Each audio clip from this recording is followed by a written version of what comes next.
শীত মানেই কড়াইশুঁটি, আর কড়াইশুঁটির মিষ্টি স্বাদ খেতে আমরা অনেকেই খুবই পছন্দ করি। নমস্কার বন্ধুরা, আমি সম্পাস রান্নাবান্নাতে আপনাদের সবাইকে স্বাগতম। আজ নিয়ে এসেছি শীত স্পেশাল কড়াইশুঁটি আর ডিম দিয়ে সহজ এবং সুস্বাদু একটি রেসিপি। কম মশলায় দারুণ টেস্টি, রুটি হোক বা লুচি পরোটা সবার সাথেই খেতে দারুণ লাগে। আর বন্ধুরা, আপনি যদি আমার চ্যানেলে নতুন হয়ে থাকেন, চ্যানেলটি যদি এখনও সাবস্ক্রাইব না করে থাকেন, তাহলে প্লিজ বন্ধুরা চ্যানেলটি সাবস্ক্রাইব করে পাশের নোটিফিকেশান বেলটি ক্লিক করে রাখবেন। যখনই আমি নতুন রেসিপি আপলোড করব তার নোটিফিকেশান যেন সবার আগে আপনার কাছেই পৌঁছে যায়। তাহলে দেরি না করে চলুন এবার বন্ধুরা রেসিপিটা চটপট শুরু করা যাক। এই রেসিপিটা বানানোর জন্য প্রথমে এখানে আমি সাদা তেল গরম করে নিয়েছি। তেলটা গরম হয়ে গেছে, এরপর এখানে গোটা গরম মশলার ফোড়ন দিয়ে দিলাম, দারচিনি, ছোটো এলাচ, লবঙ্গ। তবে আপনারা চাইলে এখানে সর্ষের তেল দিয়েও এটা করতে পারেন।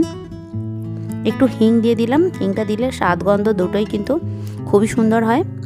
এবার ফোড়নটা আমার রেডি হয়ে গেছে। এরপর এখানে আমি পেঁয়াজ কুচি দিয়ে দিলাম, দুটো মিডিয়াম সাইজের পেঁয়াজটাকে বাদামি হওয়া পর্যন্ত নাড়াচাড়া করে ভেজে নেবো।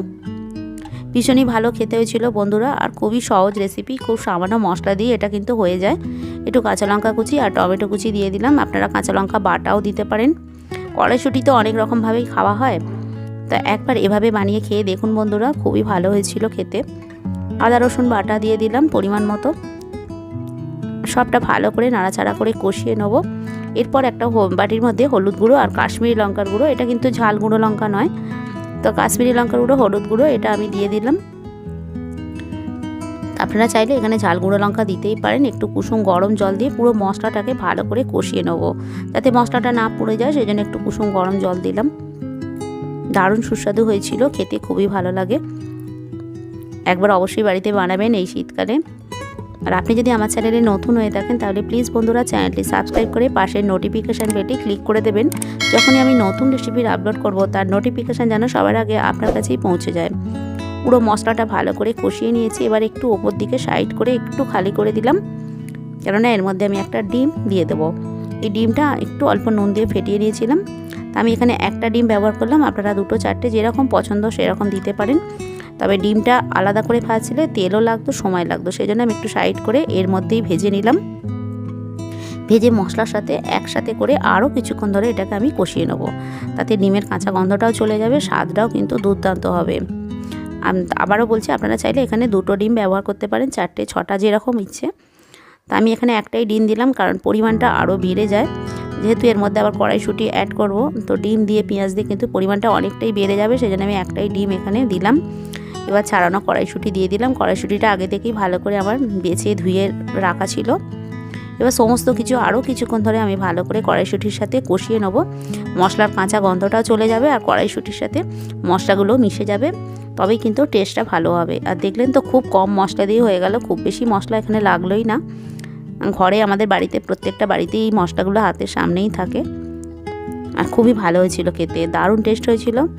গরম গরম রুটি পরোটা সবার সাথেই কিন্তু দারুণ লাগে।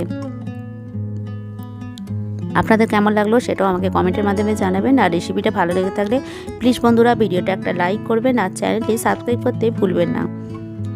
এবার অল্প পরিমাণ একটু চিনি দিলাম, স্বাদটা খুবই ভালো হবে একটু চিনি দিলে। আর পরিমাণ মতো নুন দিয়ে দিলাম। এবার নুন আর চিনি দিয়ে একসাথে ভালো করে আরও একটু কষিয়ে নিলাম। যত কষানো হবে সব রেসিপি, ততই কিন্তু টেস্ট ভালো হয়। আমরা সাধারণত কড়াইশুঁটি কোনো তরকারির মধ্যে দিয়েই খাই, কিন্তু এভাবে একবার ঘুগনি বানিয়ে খেয়ে দেখুন, সাথে ডিম দিয়ে দুর্দান্ত লাগবে। মানে একবার বানালে এটা আপনার রোজই খেতে ইচ্ছে করবে, এতটাই টেস্ট হয়েছিল। এরপর কুসুম গরম জল দিয়ে দিলাম। ঠান্ডা জল একদমই নয় বন্ধুরা, গরম জলই দিতে হবে। আর একটু জলটা একটু বুঝেই দিতে হবে, কারণ কড়াইশুঁটিটা সেদ্ধ হবে, ফুটবে,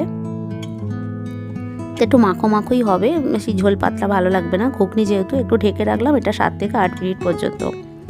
এরপর ঢাকাটা খুলে আমি আপনাদের দেখাচ্ছি, কড়াইশুঁটি বেশ মোটামুটি সেদ্ধও হয়ে গেছে, ফুটে গেছে।